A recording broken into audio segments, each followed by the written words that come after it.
In ancient Egypt, among the sands that whisper secrets and the temples that hold the silence of millennia, there lives a story older than memory. It is not written in the open, not carved on public stone. It moves in shadows, passed down like a riddle between generations of seekers. It is the story of the Book of Thoth, a forbidden book, a book of impossible knowledge. To understand the weight of this tale, we must begin with Thoth himself. Thoth was not a warrior god. He did not ride into battle or cast thunder from the sky. He was the god of the mind, of writing, language, time, and the unseen laws that hold the world together. He gave speech to the gods, taught writing to humans, and was believed to record the fate of every soul when a person died. It was Thoth who stood the scales of judgment, recording whether their heart was light enough to pass into the afterlife. He was calm, precise, eternal. This is being said to have written the most mysterious book of all time.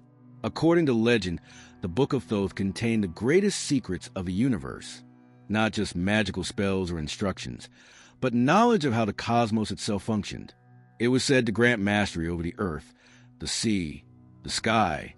To read it was to see the gods as they truly were, to know their names, their powers, and how to use them. Some said it could give the power to speak with animals, to raise the dead, or to command spirits. The book, however, was not meant for mortal eyes. It was hidden, buried deep in a secret place where no ordinary man could reach.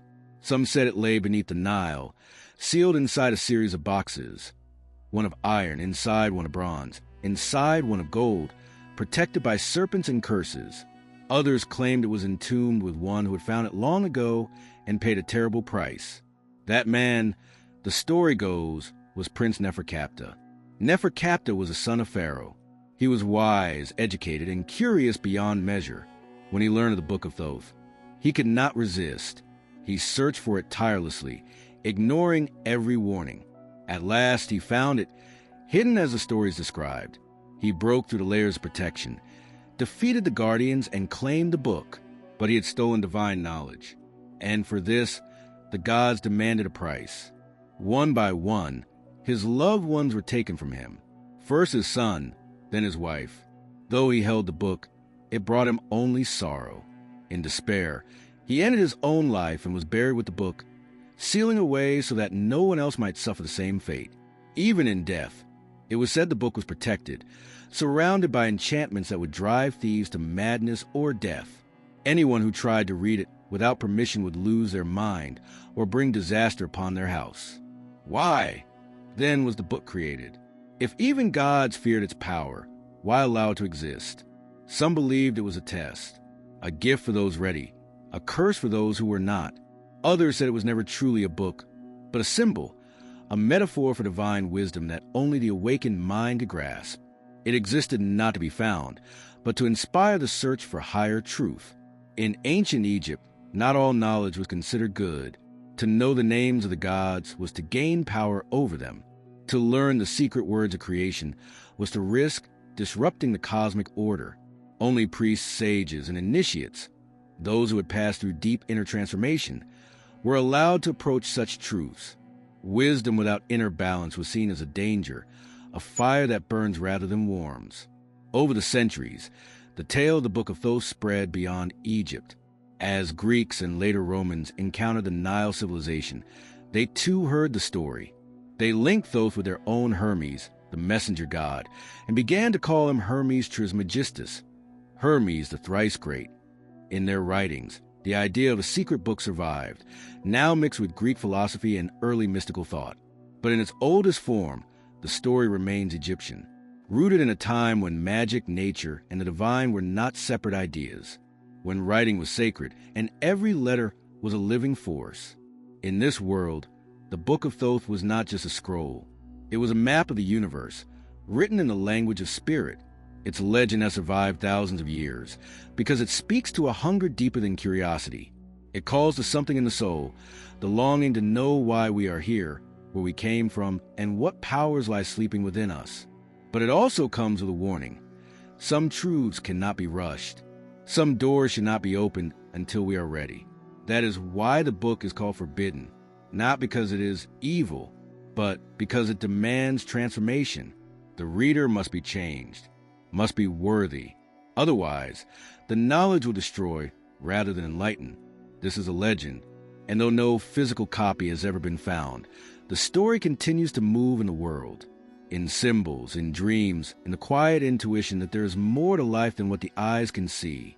The Book of Thoth may never be touched by hand, but its echo lives in the hearts of all who seek truth, wisdom, and the divine mystery behind all things. Before we can understand the power of the Book of Thoth, we must understand the one who wrote it. Thoth is not just a character in a myth. He is one of the most mysterious and essential gods in all of ancient Egypt. His presence is quiet but everywhere, on temple walls, in sacred texts, in the rituals of priests and the prayers of kings. Without Thoth, there would be no words, no time, no laws, no balance in the world. Thoth was called by many names.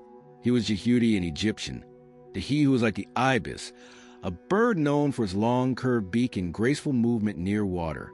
He was also known as a reckoner of time, the lord of the holy words, and the master of the balance.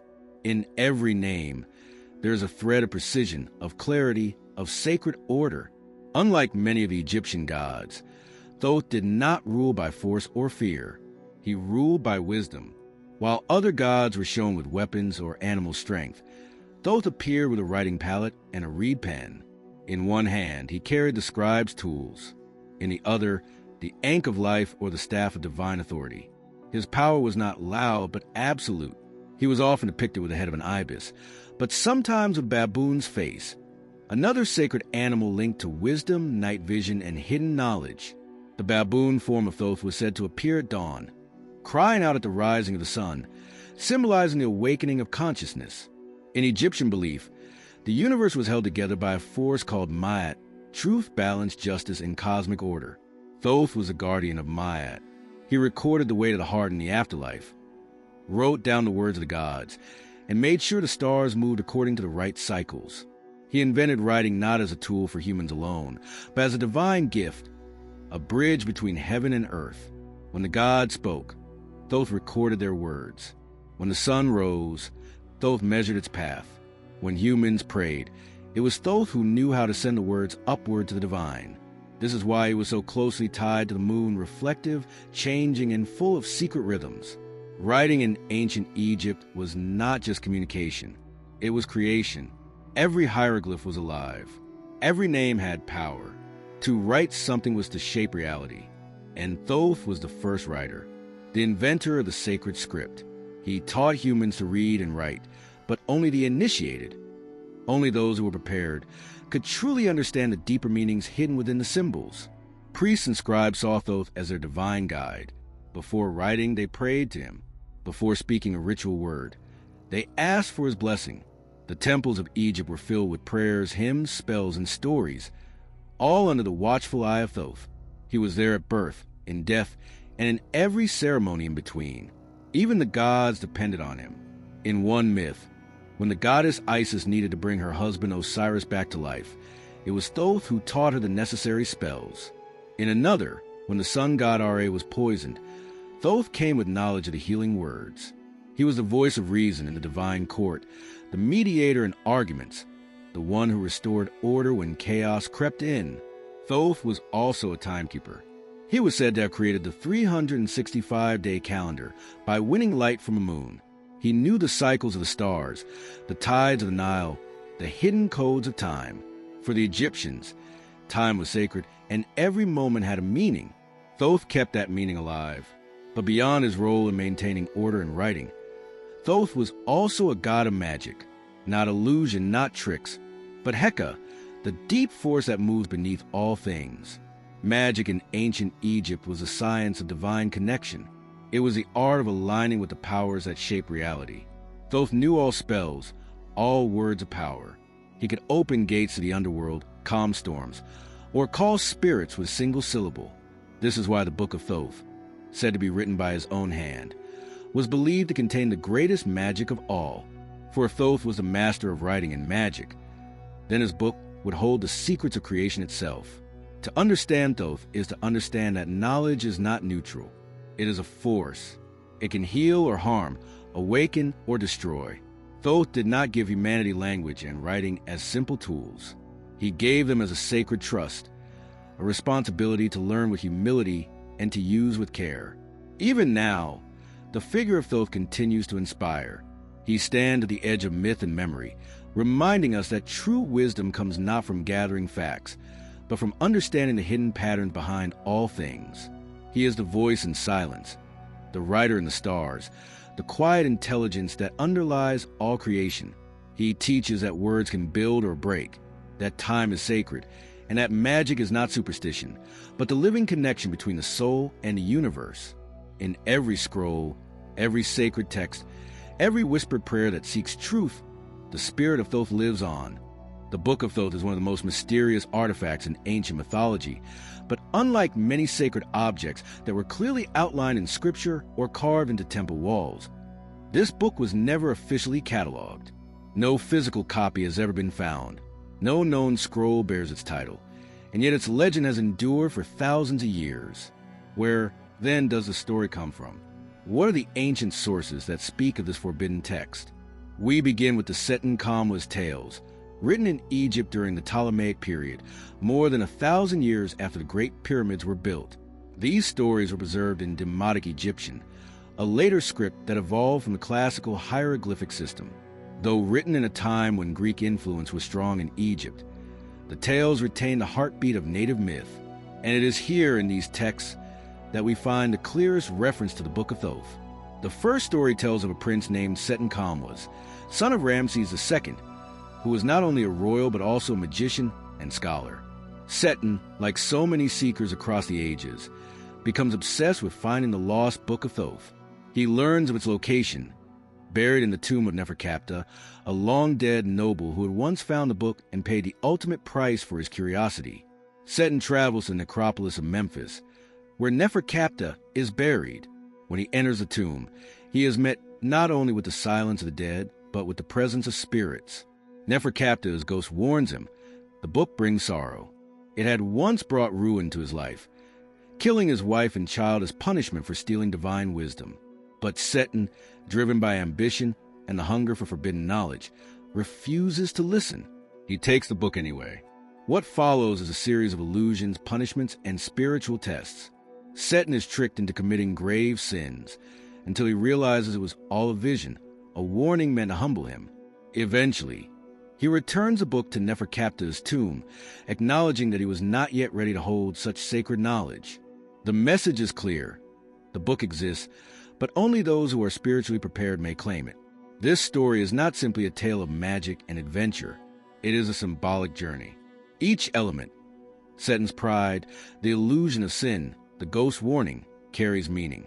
It tells us that the Book of Thoth is not just a physical scroll, but a trial of the soul, a test of whether one can handle divine truth without falling into destruction.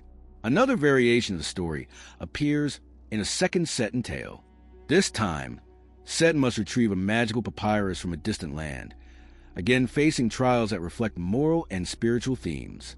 Though the stories differ in plot, the core idea is the same. There exists a book filled with dangerous, God-given knowledge, and those who seek it must walk a path of humility and wisdom. Beyond the Seton tales, there are other references, less direct but no less meaningful. In ancient temple inscriptions, Thoth is praised as the author of all sacred texts. He is said to have written 42 books, each containing a part of divine knowledge. These became known later as the Hermetic texts in Greek traditions, but their Egyptian roots are deep. Some scholars believe that the legend of the Book of Thoth may be a memory of these original writings, scrolls held in the hands of priesthoods, passed down through mystery schools, guarded from misuse. There is also the concept of the House of Life, or per Ankh, the ancient Egyptian institution where sacred texts were stored, copied, and taught. These were not public libraries. Only priests and trained scribes had access. Many believe the Book of Thoth, or at least fragments of its teachings, may have been kept hidden in such places, encoded in layers of meaning that only the initiated could understand. We must also look at the role of oral tradition.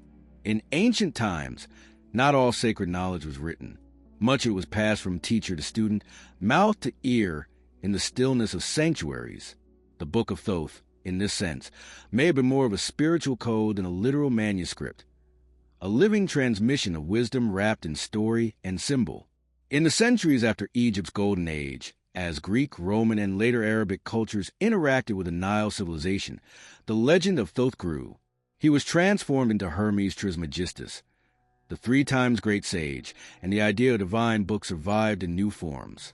The Emerald Tablet, the Corpus Hermeticum, and various alchemical texts all claim to be rooted in Thoth's ancient wisdom. Though different in language and structure, they all pointed to a source beyond the physical, a book written by the gods for those ready to see.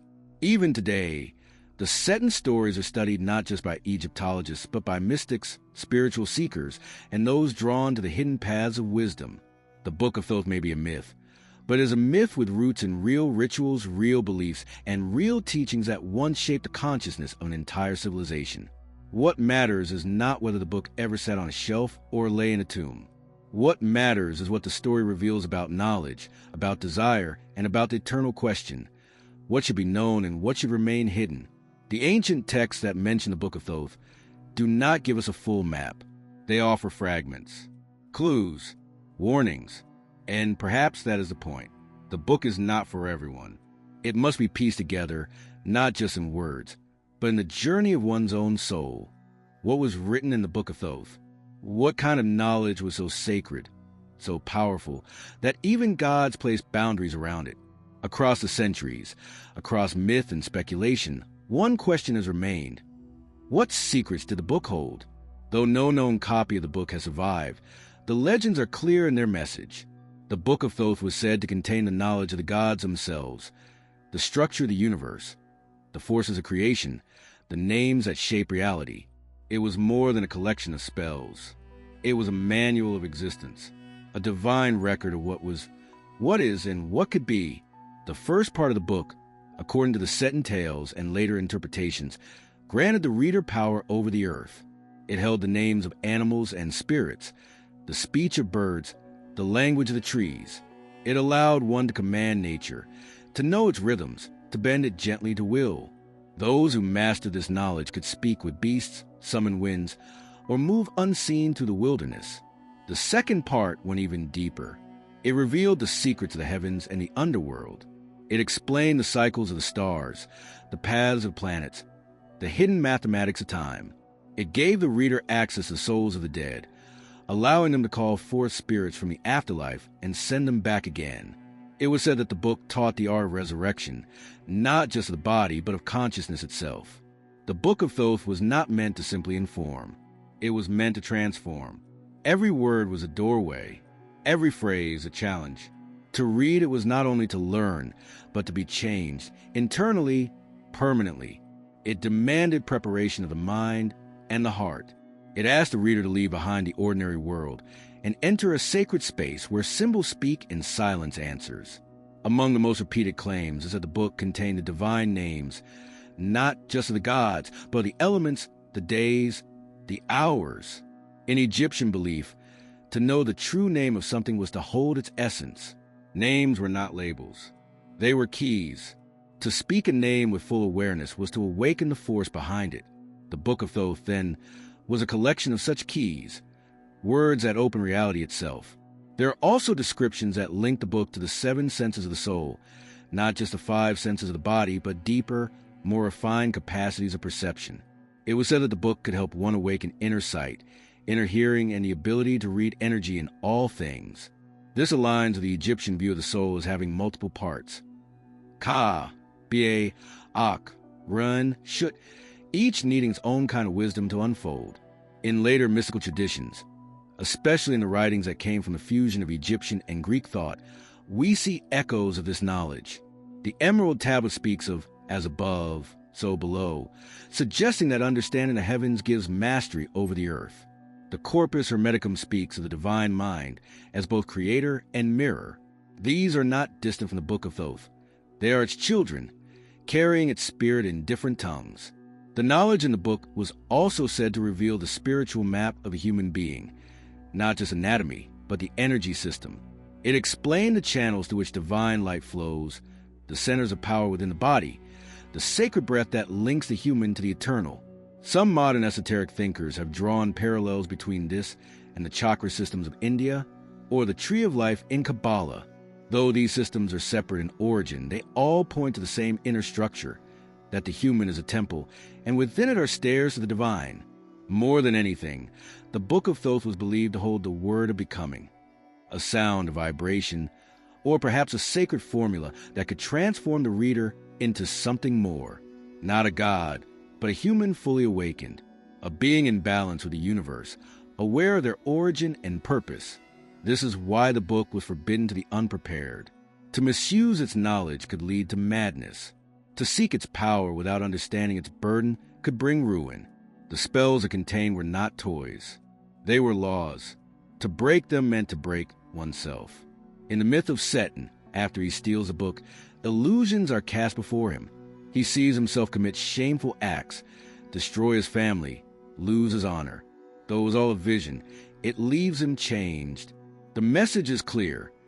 The book reveals not only the outer secrets of the cosmos, but the inner secrets of the soul. It reflects the seeker. If the seeker is ready, it reveals the truth. If not, it shows their shadows. This aligns with the core teaching in many spiritual paths. True wisdom cannot be forced. It unfolds. It must be earned not by cleverness, but by purity of heart. The Book of Thoth is not a shortcut to power. It is a mirror that shows whether one is ready for the path of light.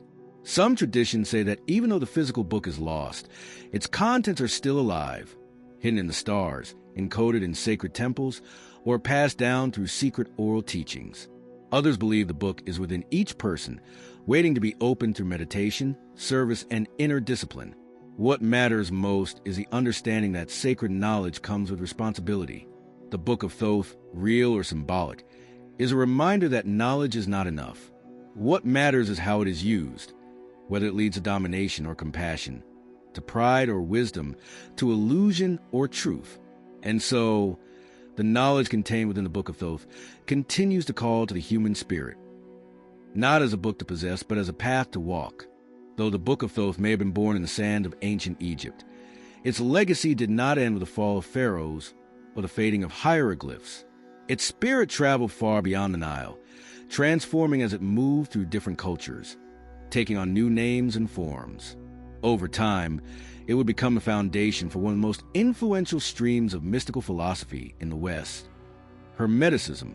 This journey began during the later periods of Egyptian history, particularly when the Greeks came into contact with Egyptian culture after the conquest of Alexander the Great. The Greeks were fascinated by Egypt. They saw it as a land of deep mysteries, ancient wisdom, and sacred sciences. In their eyes, the Egyptian god Thoth was more than a myth. He was a sage, a philosopher, a divine messenger. They merged Thoth with their own god Hermes, who was also a figure of knowledge, language, and transition between worlds. The result was Hermes Trismegistus, Hermes the thrice great, a being said to have the mind of a god and the soul of a teacher. This was not merely a new god, but a bridge between myth and philosophy, religion and science, east and west.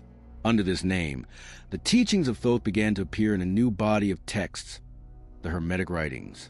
These works, written in Greek and later translated into Latin and Arabic, were deeply spiritual yet philosophical. They spoke of the unity of all things, the divine origin of the soul, the hidden laws that govern creation.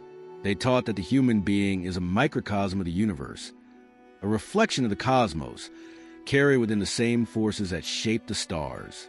These Hermetic texts did not directly mention the Book of Thoth, but they carried its essence. They were seen by many as fragments or echoes of the original Egyptian wisdom, and within their pages, one can feel the same pulse, the sacred language, the emphasis on balance, the warning that true power must be earned. During the early Christian era, these texts were preserved in secret.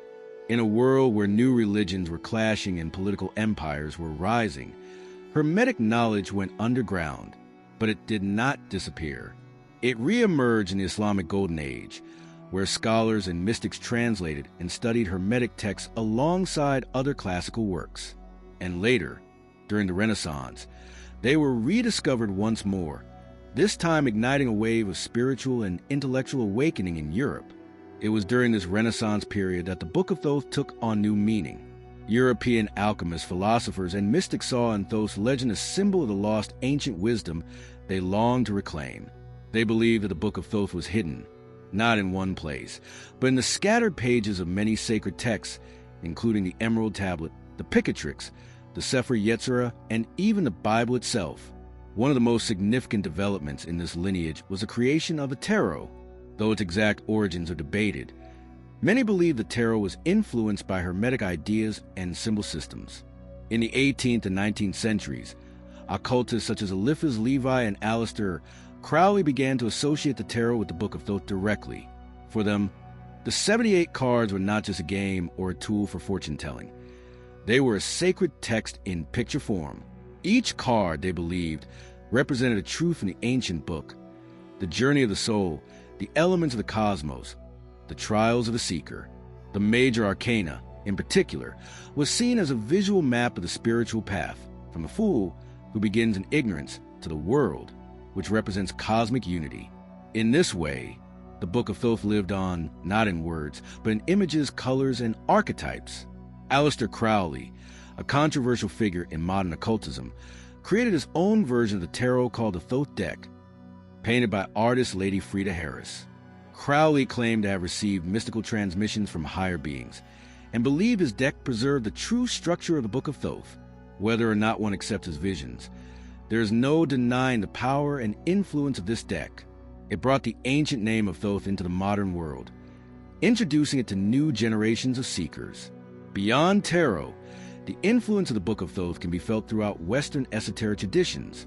In alchemy, it is reflected in the search for the philosopher's stone, not a physical substance, but a symbol of inner transformation.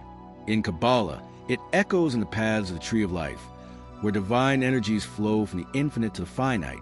In mystery schools, it lives in rituals, meditations, and sacred texts that aim to awaken the divine spark within. In each of these, the Book of Thoth is not a literal object. It is a guiding light, a source of inspiration, a memory of something ancient that still speaks to the soul. What makes Hermeticism and the legend of the Book of Thoth so powerful is that they do not demand blind belief. They invite the seeker to look within, to explore the world as a mirror, to study, reflect, question, and grow. They do not offer easy answers, but they offer deep questions, questions that open the door to transformation. And so, even in a world of machines and screens, the story continues. The Book of Thoth, passed down through symbol, myth, and philosophy, remains a beacon for those who wish to understand not just the surface of life, but its hidden core. It asks not for followers, but for seekers, not for power, but for balance, not for fear, but for awakening. As time moved forward, the sands of Egypt settled over the temples. The priests faded into legend, and the language of the gods fell silent. Yet, the story of the Book of Thoth did not disappear. Instead, it evolved, transforming from ancient myth into modern mystery. In today's world of science, symbolism, and speculation, the Book of Thoth continues to spark deep curiosity. Some search for it as a literal artifact, while others believe it was never meant to be held in the hand, but in the mind, hidden within codes, architecture, and human memory itself. Modern researchers, mystics, and theorists have proposed many ideas about where the Book of Thoth might truly exist. Some believe that it is not a single scroll or manuscript, but a collection of knowledge scattered across different places, encoded in temples, pyramids, stars, and even DNA. They suggest that the book's teachings were never meant to be obvious. They were concealed in patterns that require insight to decode, preserved in stone for those who know how to read the silence. One theory points to temple inscriptions, specifically the vast and intricate carvings in sites like Abydos, Dendera, and Luxor. These temples were not just places of worship.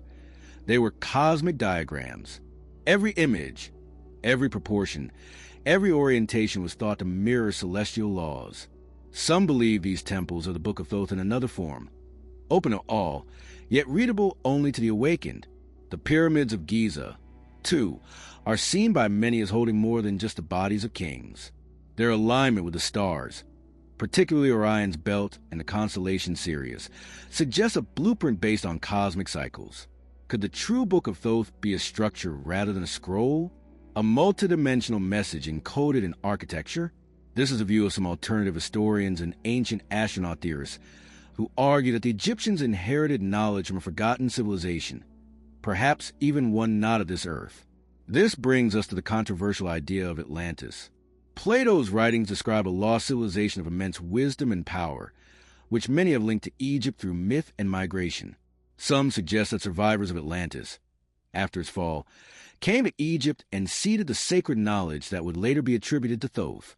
In this theory, the Book of Thoth is a remnant of Atlantean science, a memory of a time when humans lived in harmony with higher laws. Linked to this is the idea of the Akashic Records, a concept drawn from mystical traditions around the world. The Akashic Records are said to be a kind of cosmic library, a non-physical archive that holds the memory of all souls, actions, and intentions. Some modern spiritual teachers believe that the Book of Thoth is actually a way of accessing these records, that Thoth, as a divine intelligence, serves as a guardian of the spiritual database. Others turn to mathematics and geometry. The ancient Egyptians were masters of proportion and number, embedding sacred ratios into everything they built. These numbers, like the golden ratio, pi and phi, appear not only in temples and pyramids, but also in natural patterns: seashells, flowers, galaxies. Could the Book of Thoth be a living code that runs through all creation? A kind of divine mathematics that connects everything in one unified language?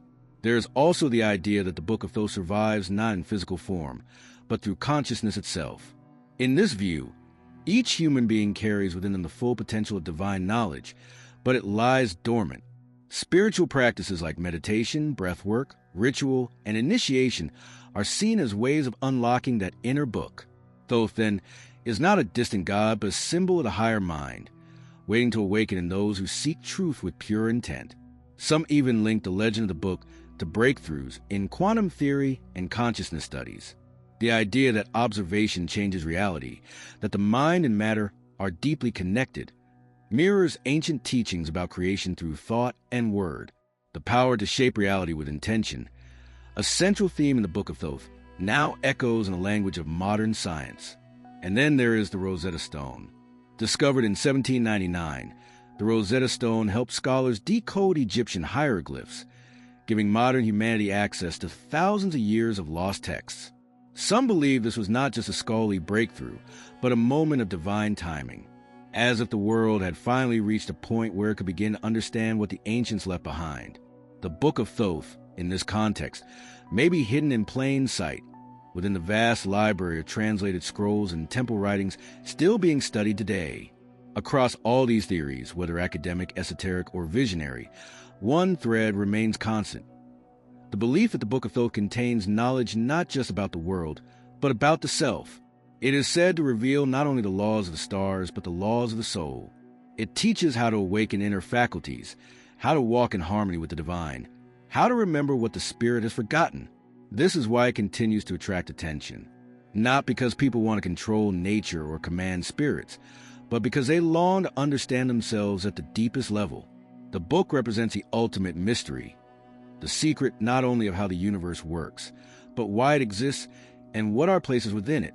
Whether it lies in a tomb, a temple, a formula, or the fold of the mind, the Book of Thoth endures, not as a relic, but as a living question. It waits for the seeker who will not only ask what is written within, but who is willing to become what is written within. Throughout every version of the story, behind every echo of the Book of Thoth, there is a warning. It is never loud. It does not come as a threat or a curse. Instead, it stands quietly at the edge of the tale, like a shadow behind the light. A message not just to those who seek the book, but to all who seek knowledge without balance. Be careful what you ask for. For those who look beyond the surface, it becomes clear that the Book of Thoth was never only about power. It was never simply a list of spells or commands. It was a mirror, a test, a tool for awakening, but only for those prepared to be changed. The wisdom within it, whatever form it truly takes, demands more than curiosity. It demands character. The myth does not end in triumph. It ends in transformation or tragedy. Prince Neferkaptah finds the book, but loses his family. Seton returns the book after facing illusions that strip him of pride. Even those who glimpse the book's teachings often retreat, humbled, altered, or lost. These stories repeat for a reason. They hold a message for all seekers. True wisdom comes at a cost. That cost is not suffering for its own sake. It is the price of preparation. For to hold sacred knowledge, the seeker must become sacred themselves. Not perfect, not holy in the way religion often defines, but honest, grounded, empty of ego, ready to serve something greater than the self. This is why the book is called forbidden, not because it is evil, but because it is holy, not because it must be hidden, but because it must be earned. In ancient Egypt, knowledge was a sacred trust. It was never sold. It was given carefully from teacher to student when the soul had ripened enough to bear its light. The Book of Thoth may speak of commanding elements, raising the dead, or unlocking the stars, but all these are reflections of inner truths. The real resurrection is the awakening of the soul. The true control over nature is harmony with its laws. The power to command spirits is the power to master one's own mind.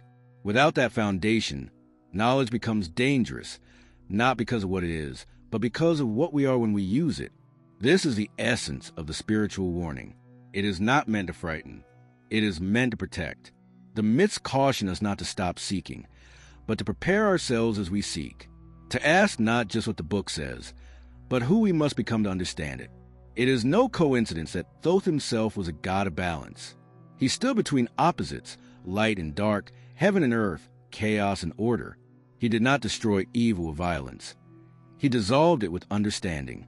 He did not conquer, he aligned. The Book of Thoth carries the same principle.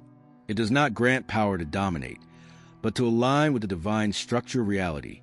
Modern seekers often ask where to find the book, but the deeper question is how to become the kind of person who can read it. This is the hidden message in all the stories. The book is not something outside. It is the record written in our own soul. The spells are the choices we make. The knowledge is the silence between our thoughts. When the heart is light, when the ego has been tempered, when the desire for truth outweighs the desire for control, the pages begin to turn, not all at once, but slowly as if by some unseen hand. A realization appears in a dream. A symbol stirs something forgotten. A sentence in a book seems to speak directly to the soul. This is how the Book of Thoth speaks, not loudly, but deeply, and it speaks still. For those walking a spiritual path, the story of the Book of Thoth is more than a curiosity. It is a mirror for their own journey. It reminds us that the pursuit of knowledge must be balanced with humility, that wisdom is not just knowing, it is being, that the highest truths are not hidden because they are far away, but because they are so near that we must quiet ourselves to hear them. The final message is simple, but not easy. Become the book. Let your life be a scroll others can read. Let your actions be spells of healing. Let your thoughts be offerings, your breath a sacred word, your presence a light in the dark. In this way, the Book of Thoth is no longer lost. It lives through you. So, the legend continues, not just in ancient papyrus or stone, but in the silent work of those who seek with open hearts. The Book of Thoth may never be found in a museum or unearthed in a tomb, but it will always rise in the hearts of those who are ready to remember. And when it does, it reveals not only the mysteries of the world, but the eternal truth that the greatest power lies in wisdom, and the highest wisdom is love in action.